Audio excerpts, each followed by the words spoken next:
Muchas gracias, Presidenta. Buenos días. Yaret Arciniega, de Revista Fortuna. Presidenta, usted nos ha comentado en esta conferencia sobre la gestión ante el gobierno de Estados Unidos por parte del expresidente Ernesto Zedillo en el momento de la crisis devaluatoria. Jesús González Schmal dijo a Revista Fortuna en una entrevista que también se pactó la desaparición de los trenes de pasajeros. ¿Conoce usted sobre este episodio, Presidenta? No leí el reportaje, pero es probable. En el sentido de la privatización de los trenes. La privatización de las empresas públicas en el periodo principalmente de Salinas de Gortari y de Zedillo se dio a partir de acuerdos con los organismos financieros internacionales. Y esos apoyos de los organismos financieros internacionales pues pasaron también por el gobierno de los Estados Unidos. Así ocurría. El Fondo Monetario Internacional, el Banco Mundial, con una visión de un modelo económico neoliberal, donde el Estado no debía de administrar ninguna empresa pública. Y las privatizaciones pues fueron en esa perspectiva. Y recordemos que Zedillo privatiza los ferrocarriles y es probable que ahí mismo se haya pues pactado también la desaparición del ferrocarril de pasajeros. Pero voy a leer la entrevista. Muchas gracias. Sin embargo, Presidenta, de acuerdo con los datos abiertos, con la Plataforma Nacional de Datos Abiertos, pues respecto a los trenes en México, el número de pasajeros creció 85.8% en los últimos 6 años, de 29.6 millones a 55 millones, Presidenta. En el caso de ¿qué año a qué año? En los trenes, el número de pasajeros en los trenes creció. El único tren que quedó de pasajeros en el país, privatizado como un tren turístico, fue el de Chihuahua a Sinaloa, el llamado Chepe, que pasa por las Barrancas del Cobre y llega hasta Sinaloa, por la Tarahumara, como tren turístico. Y el otro tren que se hizo en su momento ya privado fue el suburbano, inició con Fox y lo terminó Calderón. Cuando llegue el presidente López Obrador, pues se hace el Tren Maya, el interoceánico de pasajeros, que en este momento está interrumpido por el accidente que hubo, aunque va a recuperarse obviamente, y el Insurgente, con el presidente López Obrador se inauguró la ruta Toluca-Santa Fe, y nosotros ya inauguramos la ruta Santa Fe, Observatorio, en la Ciudad de México, del tren Insurgente, y del tren Felipe Ángeles estamos comprando las acciones privadas para que sea un tren público de Ciudad de México hasta Lechería, y ya funciona el de Lechería hasta el Aeropuerto Internacional Felipe Ángeles. Y nosotros, además de lo que hizo el presidente López Obrador, pues estamos construyendo el tren de pasajeros Ciudad de México-Nuevo Laredo, Ciudad de México-Guadalajara, y estamos viendo ya si nos da tiempo de Guadalajara hasta Nogales. Un incremento del 85.8%. Sí, y el Tren Maya tiene muchos pasajeros, está funcionando muy bien. ¿Y esto en los últimos 6 años? En los últimos 6 años, principalmente los últimos 2 del presidente López Obrador y ya los prácticamente 2 años que llevamos en el gobierno. Muchas gracias, Presidenta. También sobre el tema, ¿existe una correlación entre la mayor participación de los trenes de pasajeros y el incremento de la seguridad pública? De la seguridad para las personas pues, que se transportan a través de las vías ferroviarias y no por carreteras. Presidenta, ¿han calculado cómo mejorará la seguridad para las personas que podrán trasladarse por todo el país en una vía confinada como la que representan los trenes de pasajeros? Andrés, ¿quieres contestar esa parte? Y también preguntar cómo contribuyen los trenes a la Estrategia Nacional de Seguridad, Presidenta. Con su permiso, Presidenta. Sí, los trenes de pasajeros son un medio de transporte realmente muy seguro y lo son desde dos puntos de vista. En términos tecnológicos, justamente los trenes de pasajeros que están operando y los que se van a poner en operación ofrecen sistemas que garantizan la correcta operación, la seguridad de los pasajeros y sobre todo la confiabilidad en términos del recorrido. Adicionalmente, le doy un ejemplo, en el AIFA Lechería, en el tren que ahorita está operando a Toluca, no tenemos realmente un reporte de incidencia de robo, entonces también tiene un componente de seguridad pública que es muy importante. Y por último, ya lo mencionaba usted, seguridad vial. Como todas las vías, y tiene su complejidad hacer el diseño para que las vías sean confinadas por las implicaciones que tienen las comunidades que se van cruzando, los cruces viales, etcétera, como todas las vías van confinadas, realmente no hay ningún riesgo de interacción con otros vehículos. Estamos acostumbrados a que en las calles, en las carreteras, pues realmente dependemos de lo que decide hacer cada conductor, que respete las reglas, que sepa conducir, etcétera, y al mismo tiempo que los peatones, los ciclistas, los motociclistas podamos convivir de forma segura con esos vehículos más grandes. Esa interacción cotidiana, que muchas veces es lo que genera los problemas de seguridad vial, simplemente no existe en un tren. Entonces, por eso, en todos los trenes del mundo realmente hay muy pocos incidentes de seguridad. Presidenta, en otro tema, el sesgo que tienen algunos analistas económicos respecto al comportamiento de la economía tiene que ver con la ausencia de nuevas metodologías para la evaluación de los datos sobre el impacto del desarrollo del mercado interno en el crecimiento del Producto Interno Bruto. Uno de los pocos bancos que se ha ocupado por actualizar su análisis es BBVA, con un nuevo indicador sobre el consumo que se conoce como Big Data, que apenas hace unos días reveló que el consumo de los mexicanos rebotó en mayo por primera vez desde octubre del 2025. Presidenta, ¿no deberían más analistas ocuparse de entender las nuevas dinámicas de la economía y las acciones desde la Secretaría de Hacienda para impulsar la economía en medio de un ambiente complejo y recesivo a nivel mundial? Lo hemos platicado aquí varias veces. El indicador que desde hace tiempo se utiliza para determinar lo positivo o no de una economía es el Producto Interno Bruto, que formalmente es la riqueza generada en un país. Sin embargo, el PIB es un indicador muy agregado que no habla de muchas otras cosas, como por ejemplo la distribución de la riqueza. No habla del incremento de los derechos del pueblo. Durante algún tiempo, el Programa de Naciones Unidas para el Desarrollo hizo un índice que era el Índice de Desarrollo Humano. Hace tiempo que dejó de utilizarse este índice, pero tomaba en cuenta el Producto Interno Bruto per cápita, pero también el incremento en el nivel educativo de la población y algunos otros indicadores que ayudaban a determinar el nivel de desarrollo de un país.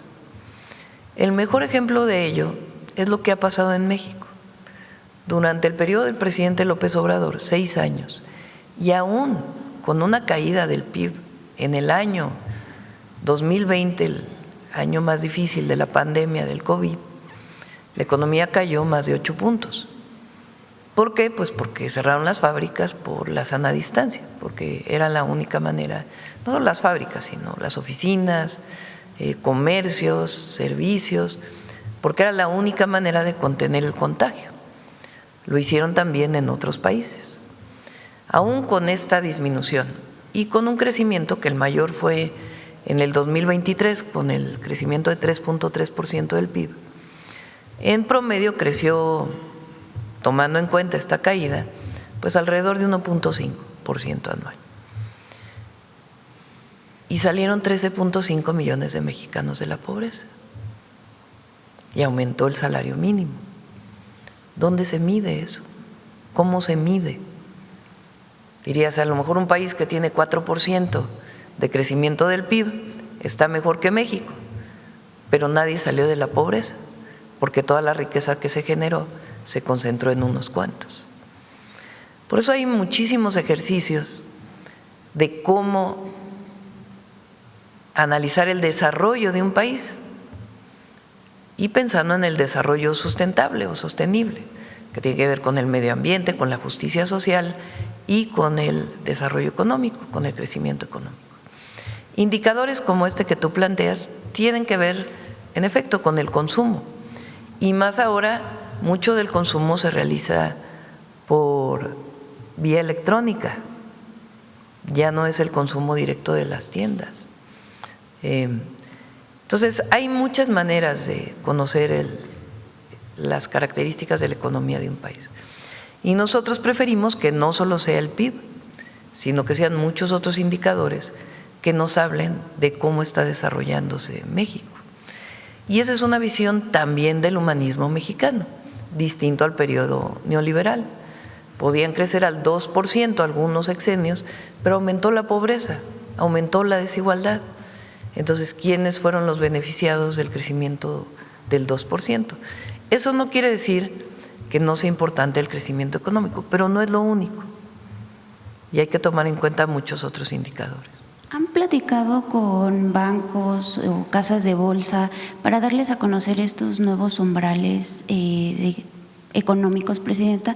Porque sabemos que la Secretaría de Hacienda pues sí ha desarrollado nuevos modelos de análisis. Este semestre que inicia el 1 de julio, el segundo semestre del 2026, se van a adoptar muchas acciones que hemos venido tomando, entre otras la obra pública. Distintos mecanismos que hemos desarrollado que nos permitan seguir haciendo obra pública sin necesidad de endeudar al país, nos van a permitir impulsar la obra pública. Vean ustedes en los indicadores de crecimiento económico de los últimos meses, la construcción es lo que ha permitido el repunte. También creo que sale hoy un indicador que el empleo manufacturero comienza a crecer nuevamente.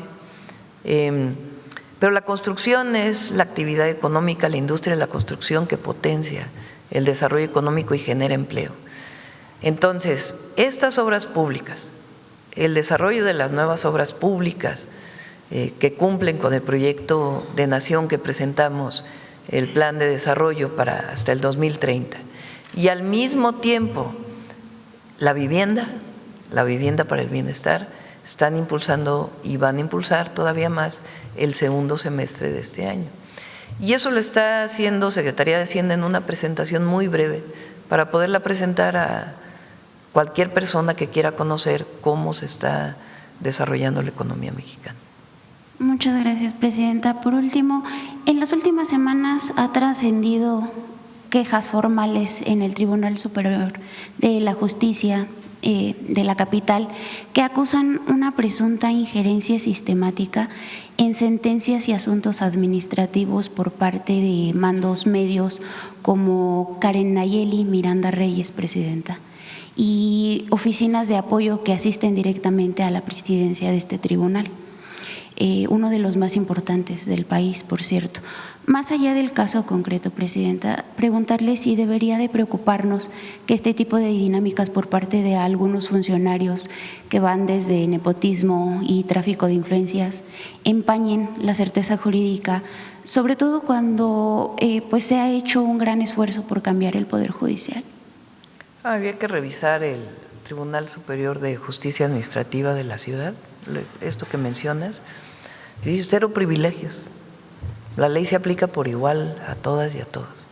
Si hay un abuso de autoridad, que es esencialmente lo que revisan los tribunales administrativos, si se utilizó alguno de los instrumentos legales por parte de los gobiernos en contra de un privado en temas administrativos, no penales, administrativos, pues tienen que atenderse, pero no puede atenderse con beneficio para unos y no para otros, sino que tiene que aplicarse la ley. Para eso están los tribunales. Y Presidenta, nada más para aprovechar que está la titular de la SEDATU y lo que exponía sobre la mediación con las comunidades, preguntar si esta metodología de mediación que se ha hecho con las obras ferroviarias se podría aplicar en otras obras emblemáticas como los polos de desarrollo, otras. En todos lados trabajamos con las comunidades y el objetivo es que las comunidades vivan mejor después de la obra, sea de ferrocarril, de carretera, de camino o de polo de desarrollo, que vivan mejor que antes de que existiera la obra, porque no se trata de hacer un ferrocarril y que las comunidades que están a los lados tengan peores condiciones de vida, al contrario, que mejoren los servicios y al mismo tiempo que sea un beneficio el tren en este caso para las comunidades. Entonces, en todos lados se habla siempre con las comunidades y se busca generar consensos. Muchas gracias, Presidenta. Buen día. Gracias. Vamos de este lado. A ver, la compañera.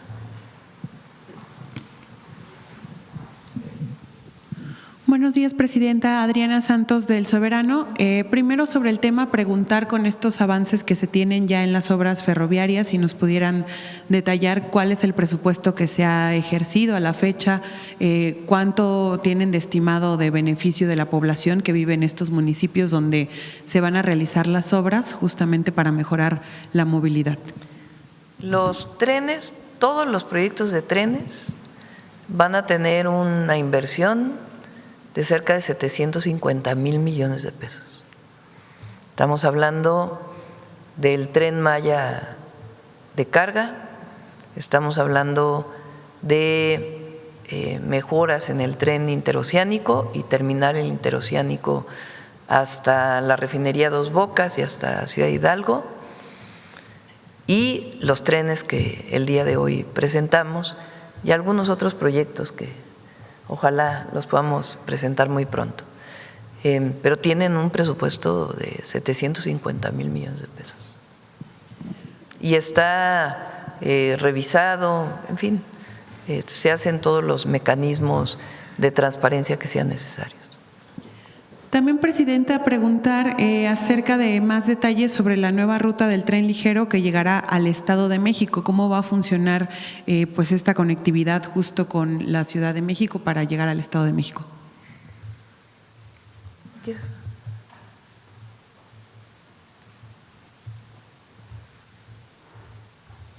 Gracias, Presidenta. Sí, el Estado de México planteó y es un proyecto del Estado de México, sí me gustaría aclararlo, y la ejecución, tanto financiamientos del Estado de México, de hacer un tren ligero de Texcoco a La Paz.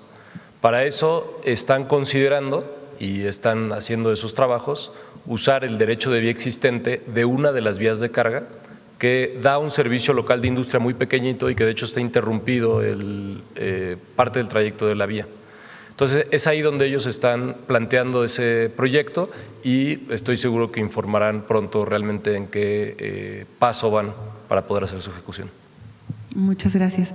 Presidenta, finalmente, cambiando de tema, el embajador Ronald Johnson el día de ayer la felicitó por su cumpleaños con un mensaje que dice: he podido constatar de primera mano su compromiso con servir al pueblo de México y fortalecer la cooperación entre nuestros países.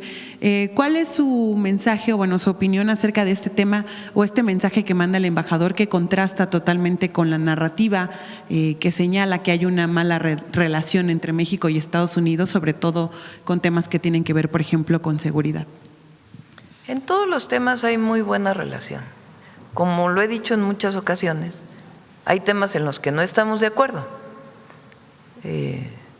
Uno de ellos, y que nos preocupa y nos ocupa, es, por ejemplo, la muerte de mexicanos en los centros de detención de ICE. Y lo hemos estado hablando con el embajador y enviando las notas diplomáticas que se requieran, y nuestros cónsules en Estados Unidos hacen pues las revisiones que deban de hacer para garantizar la protección de los derechos humanos de las y los mexicanos en Estados Unidos. Y lo planteamos permanentemente en las pláticas. Es un tema, por ejemplo, en el que insistimos mucho. Obviamente los aranceles, pues no estamos de acuerdo nosotros, pero eso no quiere decir que se interrumpan las pláticas, que no dialoguemos y que no busquemos siempre el mejor acuerdo para ambos, para México y para Estados Unidos. Y esta publicación del embajador pues muestra ello. El sábado, lo puedo anunciar, viene la secretaria Rawlings, la secretaria de Agricultura de Estados Unidos, a inaugurar la planta de moscas estériles para atender la plaga del gusano barrenador. Vamos a estar juntos en Chiapas, junto con el embajador. Esta es una prueba, por ejemplo, de la gran colaboración que hay. Para la realización de esta planta hubo recursos de México, hubo recursos de Estados Unidos y hay un diálogo permanente entre la Secretaría de Agricultura de México y la Secretaría de Agricultura de Estados Unidos para poder atender este tema.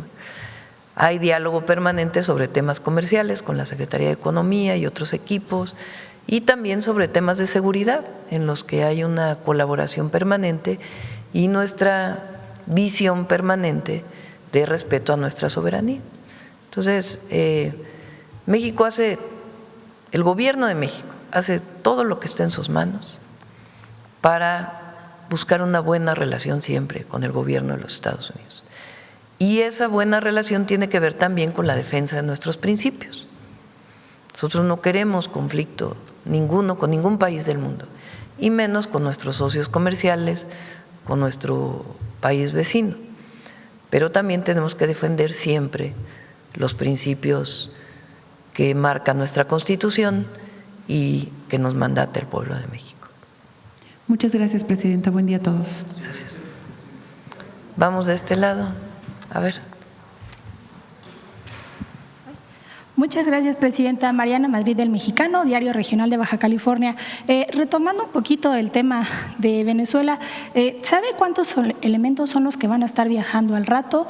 También anoche en su publicación en X dijo que se va a enviar ayuda humanitaria. ¿En qué va a consistir? Si ya tienen un estimado de cuántas toneladas serán.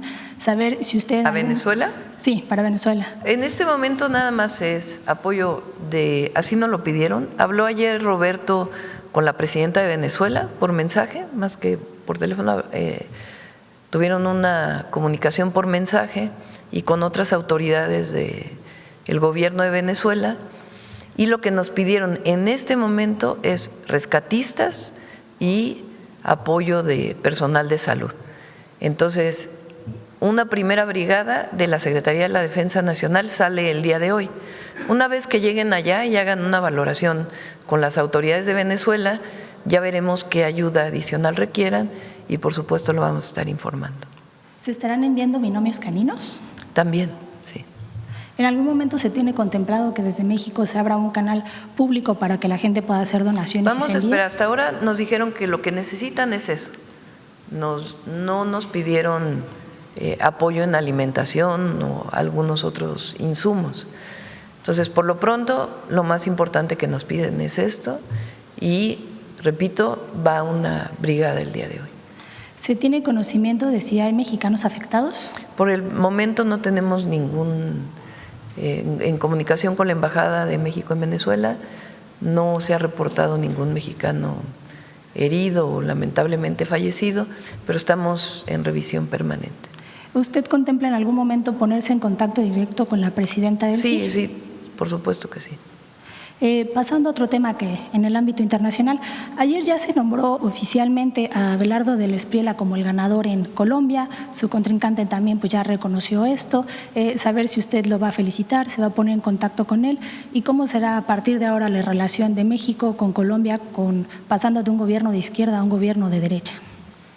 Bueno, obviamente vamos a felicitar al presidente electo de Colombia y buscamos siempre una buena relación con Colombia, más allá de estar de acuerdo o no en ciertos temas, pues buscamos siempre una buena relación con todos los gobiernos de todos los países del mundo.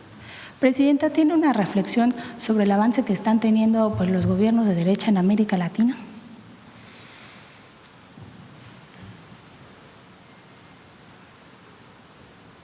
Pienso que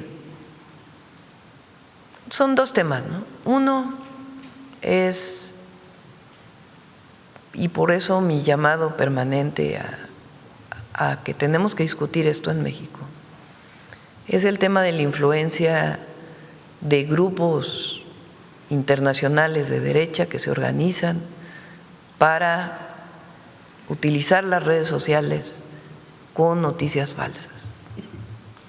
Esto tiene que revisarse en México necesariamente. Y por eso es importante las reformas que se han planteado. Entonces, una parte es eso, pero otra parte muy importante tiene que ver con la organización del pueblo, de los pueblos, la defensa de sus derechos. Nosotros pensamos que son los gobiernos humanistas, progresistas, los que se acercan más a los pueblos y que para que permanezca un gobierno humanista, pues tiene que tener una cercanía enorme con el pueblo. Pues nosotros, lo más importante para nosotros es cumplirle al pueblo y la cercanía y la organización de la gente para defender sus derechos. Y precisamente hablando de gobiernos de derecha en América Latina, hace unos días entrevistaron a la candidata de derecha en Perú. Ella dijo que buscaría un acercamiento con México porque hay lazos de amistad que deben priorizarse más allá de las posturas. Qué bueno, me parece muy bien. Todavía no se resuelve completamente en Perú la decisión de quién va a gobernar. Bueno, y en Colombia también fue una votación muy cerrada. Y en Perú también así, está muy cerrada. Pero qué bueno de la candidata que hable de fortalecer la relación con México. Y nosotros siempre, porque es importante, lo vamos a defender siempre. Todavía hay en la embajada, que ya no es embajada en México porque está en este momento resguardada por Brasil, una persona del gobierno del presidente Castillo que está pidiendo asilo en México y que todavía no tiene el salvoconducto. Entonces, es muy importante para nosotros que se dé este salvoconducto y también nosotros tenemos una posición respecto a la libertad del presidente Castillo, pero eso no impide que podamos, porque nunca pensamos nosotros en romper las relaciones, fue el gobierno de Perú que lo planteó de esta manera y siempre buscamos la mejor relación con todos los pueblos del mundo. Ya pasando a otros temas, Presidenta, el fin de semana estuvo en Baja California, sin embargo hay una deuda que está quedando en la entidad, es la planta desaladora. Ya son 2 ocasiones en las que la Conagua declara desierta la licitación. Saber qué reporte tiene de esto, qué está pasando que impide que inicie la construcción. Pues normalmente cuando se declara desierta una licitación es porque no cumplió técnica o financieramente con las especificaciones que están planteadas por la autoridad. Una vez que se ha licitado 2 veces puede haber una asignación o en este caso un concurso para ver una subasta inversa, que le llamamos, como es en adquisiciones, para ver quién es la empresa que puede cumplir de mejor manera con la planta desaladora, pero sí la vamos a construir. Es una inversión de cerca de 6,000 millones de pesos, pero es la única manera de darle agua a Rosarito y Tijuana. Y finalmente, Presidenta, precisamente ayer se hablaba de energía, vino la CFE. Hay sectores, sobre todo en Mexicali, que están pidiendo que la CFE pueda ampliar este subsidio que se les da en esta temporada del año por los altos costos, saber si se puede revisar este tema. Mexicali tiene la tarifa más baja. El problema fue, o digamos la situación, el fenómeno que vivimos este año, es que la temperatura empezó a aumentar en abril y la tarifa entra en mayo. Entonces tuvieron un mes pues de tarifas muy, muy altas y estamos viendo de qué manera lo podemos resolver. Y por otro lado, ahí tenemos un programa que en este momento solamente ha atendido a, creo que 5,000 viviendas, pero queremos ampliar para que las viviendas tengan paneles fotovoltaicos, de tal manera que no solo sea el subsidio, sino que puedan generar electricidad con el sol y con ello, además de usar fuentes renovables de energía, poder bajar el consumo de electricidad que viene directamente de la red y con ello bajar la tarifa. Entonces estamos trabajando en ello y el objetivo es ampliar ese programa, no solo para Mexicali, sino para otras zonas del país. Muchas gracias, presidenta. Buen día a todos. Gracias. Gracias. Buenos días, presidenta. Arturo Pavón, de Efecto Colateral y Chihuas News. Preguntarle en cuanto a la infraestructura de los trenes, el balizamiento, si es que así se le dice, toda la señalización en los cruces con los caminos y carreteras que están al nivel. Sabemos que hace muchos años, cuando era del Estado, se empezaron a olvidar este tipo de infraestructura. Cuando se hace la privatización, se olvida por completo y se aumentan los accidentes ferroviarios por el cruce con vehículos particulares o trailers, camiones. ¿Cómo va a ser este tipo de señalización automática o manual? Bueno, en el caso de los trenes que estamos construyendo no va a haber un solo cruce con calles a nivel. Por eso son tantos pasos, tantos puentes. En total, ¿cuántos kilómetros tiene usted, General Vallejo? Unos 44 kilómetros de viaductos elevados. Imagínate, 44 kilómetros de viaductos elevados en Ciudad de México, Querétaro y Ciudad de México, Pachuca. ¿Y en los otros, Andrés? ¿Lo tienes? 50 kilómetros. Entonces, el objetivo es que no haya un solo cruce. Ahora, para los trenes de carga todavía hay muchos cruces dentro de las ciudades. Por ejemplo, estamos haciendo un puente en Tepic para liberar ese cruce. En Nogales todavía tenemos pendiente el libramiento para que no cruce por la ciudad de Nogales el tren de carga. Y hay otros. Esos lo estamos viendo también con los concesionarios. Gracias. En una segunda pregunta, por ese periodo de olvido de tantos años, 90 años en el municipio de Toluca, el ayuntamiento pues nunca hizo nada por la repavimentación o el mantenimiento. Usted hace un año dio la instrucción al secretario de Infraestructura que apoyara al municipio y en general al Estado para que se hiciera todo un plan integral para poder recuperar las vialidades y que estuvieran a la altura de cómo debe ser un estado, una capital de un estado tan importante. No sé si podría platicarnos un poco de cómo ha sido eso, porque sabemos que ya la gente pues está muy contenta porque las vialidades ya están mucho mejor. Son buenas prácticas que iniciaron con el gobierno de Puebla, que compraron sus propios trenes de repavimentación, disminuyendo hasta un 30% los gastos de lo que le costaría con una empresa privada. Si nos podría informar un poquito el ingeniero. Gracias. Con su permiso, presidente.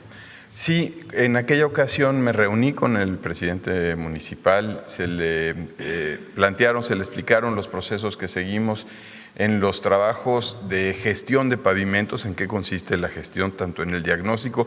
Ellos ya traían un buen diagnóstico y se les compartieron las especificaciones de los trenes de repavimentación y hasta donde tengo entendido, ellos también están haciendo trabajos por administración.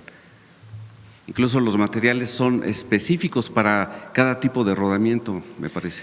Sí, todo eso se los compartimos. Tenemos diferentes tipos de tratamiento, ya sea la repavimentación tradicional, donde fresamos y levantamos todo el asfalto que está dañado, o microcarpetas, o lo que llamamos mapeos y después superficies de desgaste para uniformizar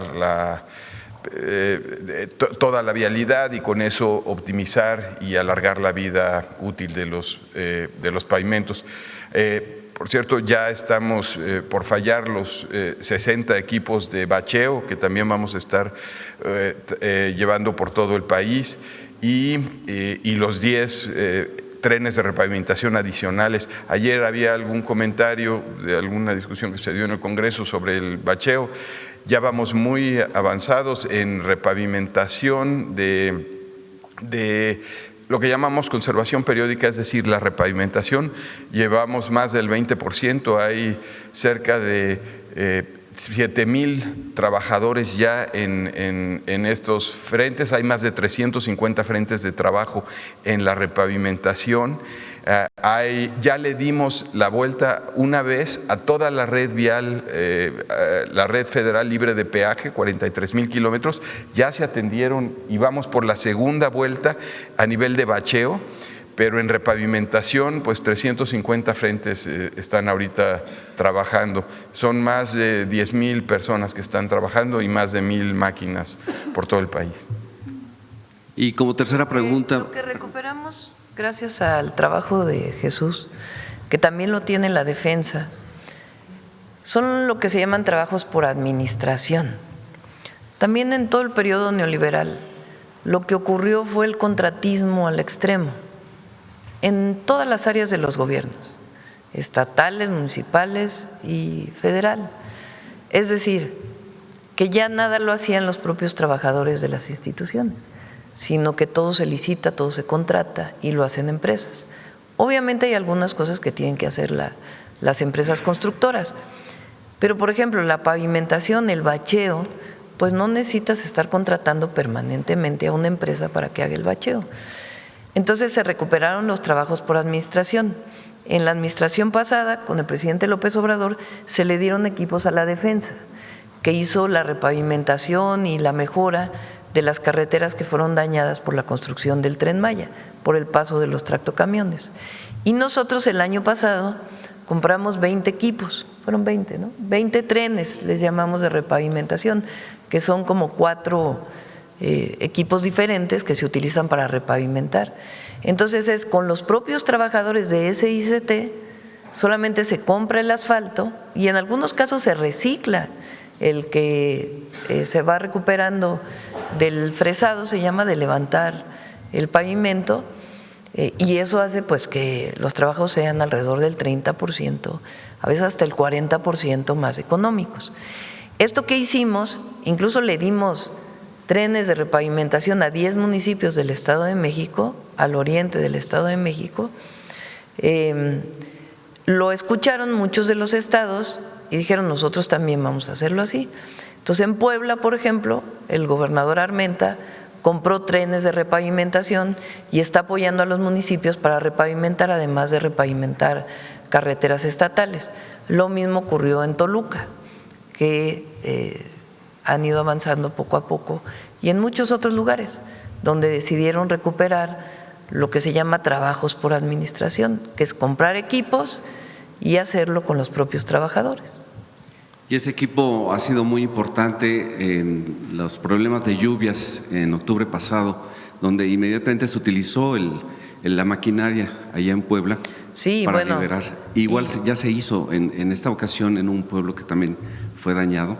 Inmediatamente llegaron las mismas máquinas. Aunque ahí también hay que decir que hubo maquinaria de muchas empresas privadas, porque fue tal el daño en los 5 estados que prácticamente todo lo que estaba disponible en ese momento en los estados fue utilizado y muchas empresas colaboraron para poder pues levantar la tierra o restaurar los caminos para poder comunicar a las poblaciones que habían quedado aisladas. Pero mucho equipo de defensa fue utilizado para poder abrir caminos. Es decir, siempre es importante tener equipos propios que ayuden tanto en momentos de emergencia como en los trabajos rutinarios que se tienen que hacer para mejorar las vialidades. Y también Conagua está comprando equipos. Conagua está comprando equipos para desasolvar ríos, cuerpos de agua, que no tengas que estar permanentemente contratando, sino realizar actividades permanentes. La Secretaría de Marina también tiene sus equipos que ayudan a desasolvar y a dragar en muchos lugares.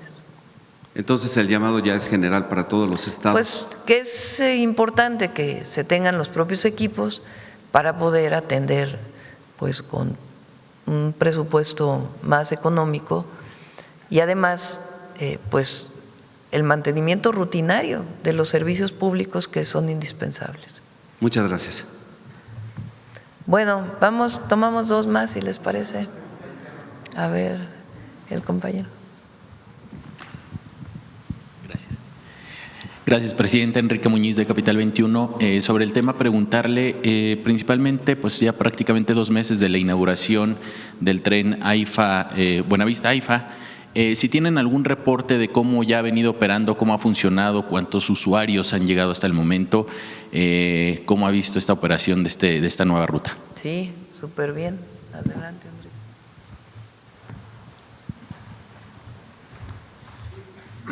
Enrique. El servicio que va de Buenavista al AIFA, como ahorita dijo la presidenta, ha operado muy bien, ha hecho un muy buen trabajo el equipo ahí de Fonadín, pero sobre todo los usuarios han mostrado su satisfacción. ¿Y cómo lo han mostrado? Usándolo. Ahorita ya es más de 1.5 millones de usuarios quienes han usado el servicio y como nos dijo desde el día de la apertura el director general de Banobras, conforme fuera avanzando la operación, iban a ir mejorando las frecuencias y el tiempo de recorrido. Con el equipo de Fonadín hacemos una revisión semanal de cómo están los tiempos. Ahorita ya los recorridos, por una parte los recorridos son de alrededor de 47, 46 minutos, estaban en 52 minutos, entonces eso ha mejorado y ha sido muy preciso en términos de la frecuencia, de estar cumpliendo básicamente la salida cada 30 minutos en las terminales para hacer el recorrido. ¿Qué es lo que también se ha detectado? Que no fue, por ejemplo, de 4 a 4:30 no hubo y hasta las 5. Y el vuelo de las 6, o sea, penitas llegaron barriéndolos. Con gusto podemos revisar si hubo un incidente la semana pasada, pero en términos de la operación cotidiana básicamente se está cumpliendo con precisión la media hora y está detectado que son básicamente 3 estaciones que tienen una afluencia muy importante, que es Lechería propiamente, pero también en Prado Sur y en Jaltócan. ¿Por qué? Jaltócan es la que está antes del aeropuerto Felipe Ángeles. Muchas personas que viven en Zumpango, en Jaltócan, la propia gente que vive, justamente integrantes o familiares del Ejército Mexicano y la Fuerza Aérea que viven en esa zona están usando el servicio de Jaltócan y también en Prado Sur porque es una zona más poblada. Lo que también vemos, y de hecho nos reportó el día de ayer el tren, es que el día antes de la inauguración del Mundial, hubo un pico de usuarios viniendo del AIFA. Entonces, era lo esperado, sabíamos que iban a venir turistas nacionales e internacionales a la Ciudad de México para el partido y eso se notó en el uso del tren. Ya relacionado con este tema, ¿tienen algún pendiente de obra alterna sobre esta ruta, tanto en estaciones, por ejemplo? ¿Hay algún pendiente o ya quedó completamente finiquitado el tema? Sí, como lo habíamos anunciado también el día de la apertura, tenemos 3 pendientes importantes.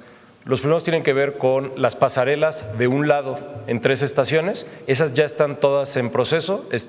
O la cimentación ya está terminada, la fabricación de la pasarela y lo que verán será de repente una aceleración muy rápida, porque una vez que ya está la cimentación y se termine la fabricación, pues el montaje sucede muy rápido, son simplemente pasarelas sencillas para peatones o acceso peatonal. Y también la obra hidráulica en la zona de la estación de Cajiga. Este es un trabajo en colaboración que se está haciendo con las autoridades de agua locales del Estado de México, el municipio, el gobierno estatal, Conagua y nosotros. Es realmente una zona que ha tenido unas complicaciones que no se deben específicamente a la estación, son complicaciones que tienen que ver con drenaje que vienen de tiempo atrás, pero que la presencia de la estación nos hizo a todos muy visible el problema de inundación que se estaba generando y se van a terminar también los trabajos como se acordó con los vecinos. Perfecto, gracias. Presidenta, no sé si ya haya tenido oportunidad en temas de la capital de ver o de conocer cómo quedaron las remodelaciones de diversas estaciones de la línea 2 del metro. ¿Qué le parece? Si tiene alguna opinión de… Pues lo he visto en redes, la verdad, porque no he tenido oportunidad de visitarlas. Pero creo que quedaron muy bien. Siempre hay críticas. Los que ya sabemos que nos critican, no importa lo que hagamos. Pero quedó muy bien la línea 2 del metro, la verdad. Perfecto. Y ya nada más en un tema político, bueno, pues ya cercano al proceso electoral rumbo al 2027, preguntarle si tiene algunos indicios sobre más cambios en su gabinete, titulares de secretarías o dependencias que ya hayan platicado con usted acerca de pues alguna intención de poder participar. Quienes hace tiempo, como saben, les pedí que si iban a participar como candidatos o candidatas, pues que tomaran la decisión de salir del gobierno. Y hubo alrededor de 7 personas que salieron, además obviamente de la secretaria Ariadna y la secretaria Citlali, que hoy cumplen funciones en el Partido Morena, y algunos otros como Santiago Nieto, que también pidió salir del INPI y pues va a competir en algún proceso. Perfecto, Presidenta, muchas gracias. Gracias. ¿Perdón? La línea 2 porque todavía hay obra negra. Ahí en Allende. Pues hay que preguntarle a la jefa de gobierno porque son ellos quienes están realizando la obra. Bueno, vamos con el compañero. A ver si nos pasa el general secretario.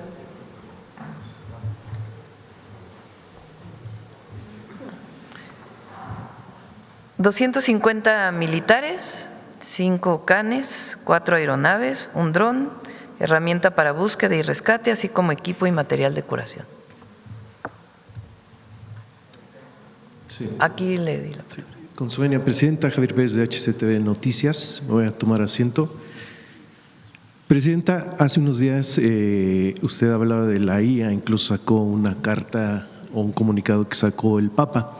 Hay una situación imperante en uno de los estados cercanos a esta ciudad que incluso ha rebasado las fronteras. El país, por ejemplo, el medio de comunicación El País de España lo titula a la casa de periodistas en San Luis Potosí. Quiero dar un poquito de contexto. Sale un video en este estado que se hace viral, posteriormente crean una ley que se le llama o se le conoce hoy como la Ley Serrano, que atenta presuntamente en contra de la libertad de expresión en San Luis Potosí, impulsada por una senadora del Partido Verde y obviamente junto con su esposo el gobernador, así como también el apellido Serrano. Hay ahorita en San Luis Potosí una incertidumbre porque hay 16 denuncias en contra de periodistas, directores de medios de comunicación, creadores de contenido y algunos ciudadanos, en donde hay 10 órdenes de aprehensión. Hubo 3 periodistas aprehendidos, de los cuales salieron 2, hoy hay 1. Su parecer, porque parece que esta ley se le adelantó a usted en el tema de ver precisamente la regulación de la IA, y al parecer pues algunos políticos la están tomando como una carta para ir en contra de periodistas. ¿Su opinión acerca de esto? No conozco con detalle esta ley en San Luis Potosí, pero por supuesto lo revisamos. Nada puede ir en contra de la libertad de expresión. Lo que hay que hacer de manera conjunta y con una discusión nacional es la regulación de la inteligencia artificial y particularmente cuando tiene que ver con noticias falsas, que lo vemos muy seguido. Por lo menos tiene que haber muy visible el anuncio de que es realizado con inteligencia artificial. Pero es algo que se tiene que discutir y eso no puede ir en contra de los principios del derecho a la información y la libertad de expresión. Entonces vamos a revisar el caso de San Luis Potosí y lo comentamos. De hecho, antier hubo periodistas, activistas e incluso taxistas, parte de la ciudad de San Luis Potosí, que irrumpieron en el Congreso de San Luis, se tuvo que parar la sesión y ONGs a nivel internacional están viendo esto como un atentado, vuelvo a reiterar, en contra de la libertad de expresión como artículo 19. Piden la derogación inmediata de esta ley. Pues Gracias, vamos a revisarla. Bueno, cerramos Mujeres en la Historia.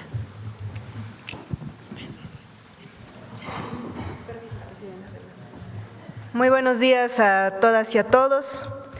La justicia y la libertad no son dones de los tiranos, escribió Juana Belén Gutiérrez como protesta por las elecciones del 26 de junio de 1910, donde nuevamente se impuso el régimen porfirista. Pero como hemos dicho anteriormente, el 20 de noviembre de 1910 no marca el inicio por la lucha democrática en nuestro país, sino que antecede a esta fecha, como podremos ver el día de hoy en la cápsula dedicada a las mujeres que participaron en diversos clubes antirreeleccionistas de cara a este 26 de junio de 1910. Cabe mencionar y destacar el nombre de estos clubes: Hijas de Cuauhtémoc, Hijas de la Náhuac, Club Antirreeleccionista Josefa Ortiz y Club Antirreeleccionista Antonia Nava. Es decir, nuestras mujeres revolucionarias reivindicaban la grandeza de nuestros pueblos originarios y reivindicaban también la memoria de las mujeres insurgentas de la primera transformación. Conozcamos Hijas de la Náhuac. A principios del siglo XX, el prolongado régimen de Porfirio Díaz generó un creciente descontento social. En ese contexto surgieron numerosos clubes liberales, siendo pionero el Club Liberal Ponciano Arriaga, fundado en 1900 en San Luis Potosí.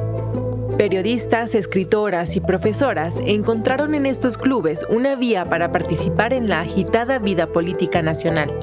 Dolores Jiménez y Muro, Juana Belén Gutiérrez, Elisa Acuña Rossetti, Sara Estela Ramírez y María Andrea Villarreal fueron algunas de las integrantes más destacadas. Años más tarde, el 22 de mayo de 1909, la fundación del Centro Antirreeleccionista de México impulsó la creación de otros clubes antirreeleccionistas en todo el territorio. El crecimiento fue notable. A tan solo una semana de las elecciones del 26 de junio de 1910, ya existían 106 clubes en 22 estados del país y 20 más en la capital. Entre ellos, el Club Femenil Antirreeleccionista Hijas de Cuauhtémoc, fundado por la periodista Dolores Jiménez y Muro, junto con Elodia Arce Arciniega y Julia Nava Ruiz Sánchez y Herminia Garza. La participación de las mujeres como propagandistas dentro del movimiento revolucionario se articuló en gran medida a través de estos clubes. Sus actividades incluían organizar campañas de concientización, redactar y distribuir propaganda, impartir conferencias y participar en manifestaciones contra la dictadura porfirista.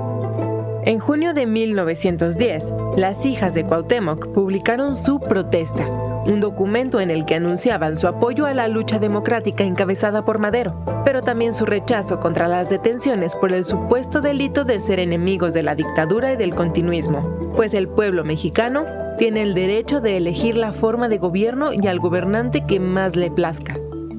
Dolores Jiménez y Muro logró articular el apoyo de agrupaciones obreras y campesinas, que el 11 de septiembre de 1910 se manifestaron en la Glorieta de Colón para protestar en contra de la séptima reelección de Porfirio Díaz.